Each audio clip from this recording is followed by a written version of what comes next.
সকলের উদ্দেশ্যে প্রেস বার্তাটি পাঠ করছি। প্রিয় সাংবাদিক বন্ধুগণ, এই মুহূর্তে আমরা সম্প্রীতির ঐক্য, স্বতন্ত্র অঙ্গীকার পর্ষদ ও সমসপ্তক পর্ষদ এবং সমাজতান্ত্রিক ছাত্র ফ্রন্টের স্বতন্ত্র প্রার্থীরা উপস্থিত হয়েছি। আমাদের শুভেচ্ছা গ্রহণ করুন। ৩৩ বছর পর অনুষ্ঠিত হচ্ছে জাকসু নির্বাচন, অথচ ক্রমেই এই উৎসবমুখর আয়োজন আমাদের জন্য দুঃস্বপ্নের বার্তা বয়ে আনছে। হলে হলে ভোট গ্রহণ সংক্রান্ত নানা অসঙ্গতির কথা আপনারা ইতোমধ্যেই জানতে পেরেছেন। নির্বাচন কমিশনের নিষ্ক্রিয়তা, অব্যবস্থাপনা ও অথর্বতা এই সমগ্র নির্বাচনের ন্যায্যতাকে প্রশ্নবিদ্ধ করেছে।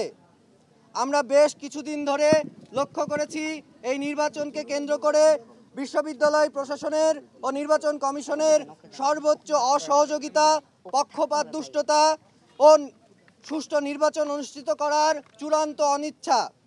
এর প্রমাণ আমরা পাই যখন জহির রায়হান মিলনায়তনে নির্বাচন কমিশনের সাথে প্রার্থীদের প্রথম এবং আশ্চর্যজনকভাবে একমাত্র মতবিনিময় সভায় চূড়ান্ত অগণতান্ত্রিক ও পক্ষপাত দুষ্টতার মধ্য দিয়ে জাকসুর আয়োজন শুরু হয়। আমরা দেখেছি চূড়ান্ত ভোটার তালিকা প্রকাশিত হবার পরও একজন ভিপি প্রার্থিতা বাতিল, হাইকোর্টে প্রার্থিতা বহাল রাখার নোটিশ আসার পরও চেম্বার কোর্টে পুনরায় কেস উত্থাপন করে ব্যালট পেপার ছাপা হয়ে গেছে এই অজুহাতে তার প্রার্থিতা পুনরায় বাতিল করা হয়। এখানে স্পষ্টত প্রশাসন কর্তৃক জাকসু বানচালের দূরভিসন্ধি প্রকাশ পায়। ডোপ টেস্ট বাধ্যতামূলক করা হলেও কিছু প্রার্থী ডোপ টেস্টে অংশগ্রহণ করেনি। এমনকি আজকে নির্বাচনে তাকালেও এখন পর্যন্ত ডোপ টেস্টের ফলাফল পাওয়া যায়নি। এখানে উল্লেখযোগ্য এই যে অমত রায়ের প্রার্থিতা একান্তই ব্যালট পেপার ছাপিয়ে ফেলার জন্য বাতিল হয়ে থাকে, তবে ডোপ টেস্টের ফলাফল অনুসারে যেসব প্রার্থীর প্রার্থিতা বাতিল হতো তাদের ব্যালট পেপারে নাম থাকতো কিনা সে ব্যাপারে কোনো সদুত্তর পাওয়া যায়নি নির্বাচন কমিশনের পক্ষ থেকে। আজ 11ই সেপ্টেম্বর জাকসু নির্বাচনের দিনে সারাদিনে আমরা দেখেছি প্রথম 2 ঘন্টায় কোনো পোলিং এজেন্টদের কেন্দ্রে প্রবেশ করতে দেওয়া হয়নি। উল্লেখ্য যে গতকাল রাত 2টায় নির্বাচনের ঠিক 5 ঘন্টা আগে পোলিং এজেন্টের প্রবেশের ব্যাপার নিশ্চিত করা হয়। তবুও আজ সকালে বিভিন্ন কেন্দ্রে প্রার্থীদের স্বাক্ষর, পোলিং এজেন্টদের ছবি ইত্যাদি নতুন নতুন বাহানা এনে তাদেরকে অন্তত 2 ঘন্টা পর প্রবেশ করতে দেওয়া হয়। পোলিং এজেন্ট এ ব্যাপারে প্রশ্ন করলে প্রভোস্টরা উত্তর দেয় তাদের উপরে আস্থা রাখতে। বিভিন্ন ভোট কেন্দ্রে ভোট নিশ্চিতকারী আঙুলের কালি সকাল থেকেই দেওয়া হয়নি। অভিযোগ তুললে কালি নিয়ে আসা হলেও দেখা যায় সে কালি কিছুক্ষণের মধ্যে হাত থেকে উঠে যায়। নির্বাচনী বিধিমালা লঙ্ঘন করে বিভিন্ন ভোট কেন্দ্রে, বিশেষত ছাত্রী হলে দেখা গেছে একটি নির্দিষ্ট প্যানেলের ছাত্র শিবিরের লিফলেট হাতে হাতে সরবরাহ করা হচ্ছিল।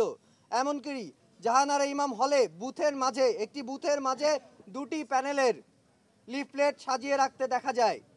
এটি সুষ্ঠু নির্বাচন ব্যাহত করে। এমনকি জাহানারা ইমাম হলে মেয়েদের মারধরের অভিযোগ পর্যন্ত পাওয়া গেছে। 10% বেশি ব্যালট পেপার ছাপিয়ে এই প্রশাসন প্রহসন করেছে।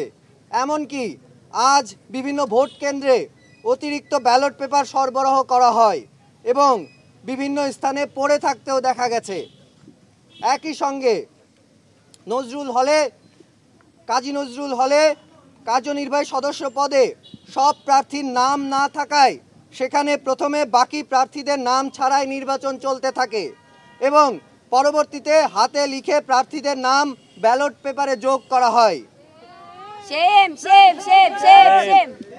নারী হলে পুরুষ প্রার্থী প্রবেশ, ভোটার লিস্টে ছবি না থাকা, আঙুলে কালির দাগ না দেওয়া, ভোটার হওয়ার পরও তালিকায় নাম না থাকা, ভোটারের তুলনায় ব্যালট বেশি ছাপানো, লাইন জ্যামিং, বহিরাগতদের আনাগোনা ইত্যাদি অনেক অনিয়ম, অব্যবস্থাপনা আর গাফিলতির কারণে এই নির্বাচনকে ঘিরে অনেক সন্দেহ আর প্রশ্ন ওঠার পরিবেশ সৃষ্টি হয়েছে।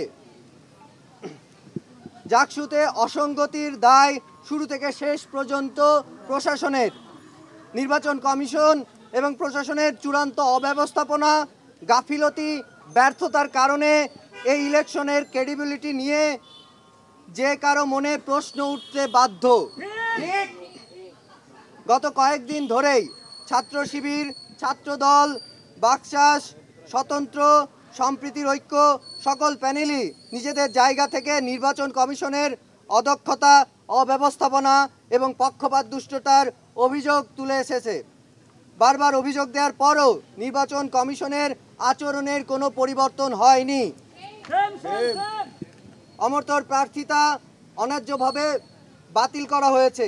এরপর গতকাল থেকে ব্যালট বাক্স নিয়ে হট্টগোল থেকে শুরু করে রাত 2টায় পোলিং এজেন্টের ঘোষণা দেওয়া, তার ফলে স্বতন্ত্র প্রার্থীদের পোলিং এজেন্ট ম্যানেজ করতে না পারা, পোলিং এজেন্টের কাজ করতে না দেওয়া, নারী হলে পুরুষ প্রার্থীদের প্রবেশ, ভোটার লিস্টে ছবি না থাকা, আঙুলে অমোচনীয় কালির দাগ না দেওয়া, ভোটার হওয়ার পরও তালিকায় নাম না থাকা, ভোটারের তুলনায় ব্যালট বেশি ছাপানো, লাইন জ্যামিং, বহিরাগতদের আনাগোনা ইত্যাদি অনেক অনিয়ম, অব্যবস্থাপনা আর গাফিলতির কারণে এই নির্বাচনকে ঘিরে অনেক সন্দেহ আর প্রশ্ন ওঠার সুযোগ সৃষ্টি হয়েছে। এই দায় কেবলমাত্র এই ব্যর্থ, অথর্ব এবং পক্ষপাত দুষ্ট নির্বাচন কমিশন এবং প্রশাসনের। এই নির্বাচনের পুরো প্রক্রিয়াতেই নির্বাচনের ক্রেডিবিলিটি নিয়ে প্রশ্ন তৈরি হয়েছে।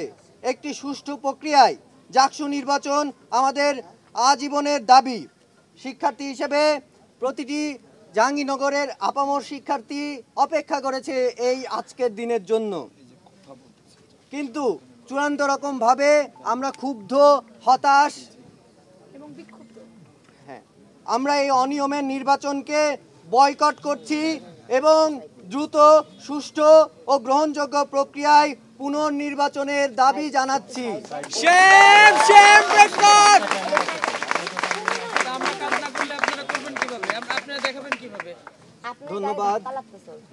ধন্যবাদ সকলকে। আমাদের আমি শেষ বাক্যটি বলছি আবার। আমরা এই অনিয়মের নির্বাচনকে বয়কট করছি এবং দ্রুত, সুষ্ঠু ও গ্রহণযোগ্য প্রক্রিয়ায় পুনর্নির্বাচনের দাবি জানাচ্ছি। একই সাথে পুনরায় নির্বাচন কমিশন গঠন এবং পুনর্তফসিলের মধ্য দিয়ে নতুনভাবে আমরা একটি জাকসু নির্বাচনের চূড়ান্ত দাবি জানাচ্ছি। ধন্যবাদ সকলকে।